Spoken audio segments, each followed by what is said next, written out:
Hey, I promise I won't start off with auto-tune on my voice this time. That was a dumb idea. In this episode, we dive into the art of doing nothing and why it's great for us. But first, some coffee.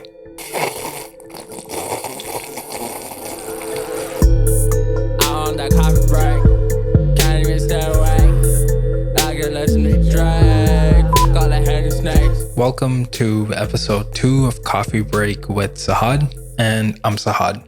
I started this podcast to dive deeper into the topics that interest me, mainly regarding us humans in the hopes that I'll enrich your life in some way, and mine as well through the process of creating these. So it's a win-win for us both. I was on the train the other day and I looked around to see that most people were staring at their phones. Keep in mind that there was no cell service. There was no connection to the internet. So what were they looking at? I peeked over at one person's phone because I can be a looky-loo sometimes. Out of curiosity, I swear. I have no malicious intent behind it, trust me. I'm highly interested in marketing, so it's imperative that I keep on top of the things that people's attentions are going towards. So I looked over at this lady's phone and saw that she was scrolling through her contacts. I've seen other people playing games on their phones too, or reading something, or watching something, which is all fine and good. But then I started to think about how much of our collective time is spent behind either creation or consumption. Where's the third pillar? Where's the nothingness? Sure, there's sleep, but that's sleep. That's mandatory time that needs to be spent behind being offline from the world. Are we giving ourselves enough time to do absolutely nothing? Just sitting somewhere and willingly having the intention of not doing anything? Chances are that most of us are not, myself included. Now, keep in mind that there's a finite amount of time in a day, and every hour is allotted towards doing something. Compared to someone who lived a century ago, we're far, far, far busier. We wake up, we go to school or work, we come back home, and then we're busy with taking care of our personal lives. Then we sit in front of the TV or the laptop or on our phones. We're either creating work or we're consuming constantly. A person living right now is a busy person, and then we catch ourselves in some downtime. A person living right now is a busy person, and when we catch ourselves in some downtime, we feel guilty about it, that we're not being productive enough. And that is how our collective society is shaped. The hustle is given precedence over inaction. There's such an importance given over hustling in life that there's a subset of our population who feel anxious from the thought of it and end up within inaction. I was one of them. Advancements in tech have been a beautiful thing, and the rise of portable devices like laptops and phones have given rise to the idea of always being connected. This alone opened up our world to a whole plethora of opportunities. Social media brings us together. Uber takes us places. Airbnb gives us a place to sleep in a foreign city. We're undergoing such a golden era of technology, which only exists to serve us, but at the same time, we're connected at all times. So we can be anywhere and still have the capability to connect to everything and everyone virtually. And that tends to eat away at our doing nothing time. It's a double-edged sword, isn't it? Screen time does not count as downtime. Our minds are still engaged. We're still consuming. Our eyes are focused. Our ears are pointed towards something. There's little free flow of our thoughts within. We may be on Instagram and our minds are being directed by whatever we're scrolling through. Oh, that person got a new dog. I love dogs. I want a dog. But should I get one? Maybe in a couple years. Our thoughts branch out from what we see, but they're still within the realms of what we're seeing. Our mind's still engaged. Same can be said about shows, movies, games. Our minds are generally within a certain boundary of where our attention is. Now, I grew up through a huge tech revolution, just like I bet many of you did. I spent my early childhood during the pre-internet era. Spent most of my days going to school, then coming back home and doing homework, and then playing with the toys or friends around the neighborhood. I lived in Bangladesh until I was 9 years old, and you can bet that I had a lot more to study there than the average kid here in North America. I remember that my dad got a computer at home when I was about, I don't know, like 6 or 7. I had a few games on it, but there was no internet. The limited amount of games available to me meant that I wouldn't be able to play on the computer for long before getting bored and moving on to my toys or again playing with friends around the neighborhood.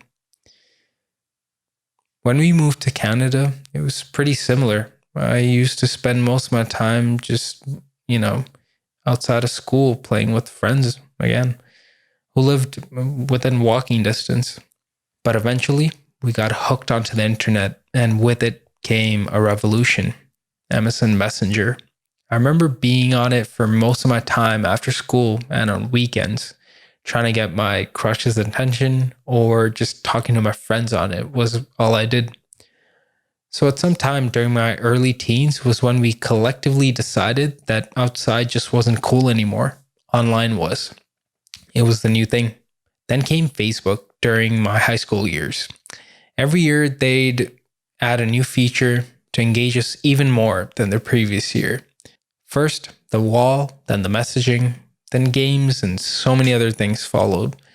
With social media, the rise of so many other things occurred. Games became even more complicated and interesting. Websites became more engaging. Streaming movies and shows became a thing. We were connecting with each other through very, very new ways. Soon after, I got a phone, albeit it was a dumb phone. Texting became a habit. Soon after that, I got my first smartphone, which connected my world to an online world full of apps. WhatsApp, Instagram, mobile games, and a plethora of engaging platforms came into being from this. We were hooked even more. The majority of my childhood was spent on an ever-increasing online world, which engaged me even more than the day before. It was more convenient to talk to a person over on Facebook Messenger than having to meet up. So we became pen pals for the majority of our relationships. Again, we were hooked, and we still are in more ways than we were before. But we're not used to this level of engagement. Our minds are used to a long gone world of staring at nothingness for countless amounts of time. We used to actually be bored. Now, even if we feel bored, there's always something readily available right around the corner to engage us at a nearby screen. Netflix, Amazon, Tinder, etc. You get the idea. How are we expected to cope with such a high amount of engagement? We can't do it.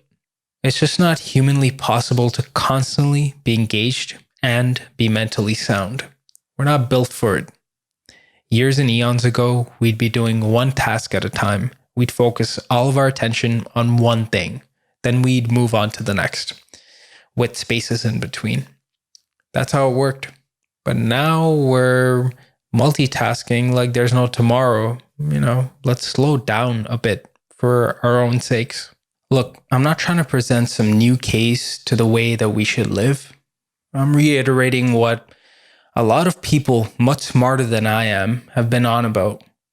They've been telling us to slow down for the sake of our mental well-being, to stop for a bit and appreciate the empty space. Our modern culture has us looking up to super hustlers and looking down on downtime. I think it's about time we start to look at our aspirations as a marathon, not a sprint. Instead of going at it with full speed towards a destination, let's do it in a timely way. Things that we want for us will happen for us, but only if we look after ourselves. will arrive there just in time. Are you sold? Because I am. And guess what? Doing nothing also increases productivity and creativity, both of which we all want to have, right? It improves concentration while reducing stress. It encourages deep thinking and problem solving. And above all, in a world like today, it's good to take a step back sometimes from the hustle and bustle of the daily life. It gives us time to reflect, to become better people. We have room to think about big picture stuff rather than just being in the trenches day in and day out, just bashing away at a to-do list. But wait, you might say, Sahad, where am I going to get the free time? Where am I going to find it? You always have time. 15 to 30 minutes out of your day won't mess your life up, will it? Take a chunk out of your phone time into nothing time. But how do we even get ourselves to take that step back? How do we get ourselves to do nothing? Firstly, set aside 15 minutes out of your day, or 30 minutes, ideally. Go to a park. Or if it's too cold like it is in Toronto right now, go to a coffee shop. Just grab some coffee. Or just sit somewhere else in your home where you normally don't sit. Obviously, I'm going to endorse coffee because this is Coffee Break. But you should know that I'm not sponsored by coffee. I get $0 from coffee. I myself zone out when I'm on my commute home every day. On weekends, I'll take a walk to the nearest coffee shop or grocery store if I just don't feel like doing nothing at home for a little bit. I'll just listen to the sounds around me. People walking and talking, birds chirping, the wind, the cars. This always seems to reset my mind. Instead of thinking about the million things I usually think about, I get centered and I'm in the present. Wherever is convenient for you, go there. Don't do anything that'll engage your mind. Let all the information around you flow through you. Don't acknowledge anything. You'll notice your stress and anxiety levels decrease.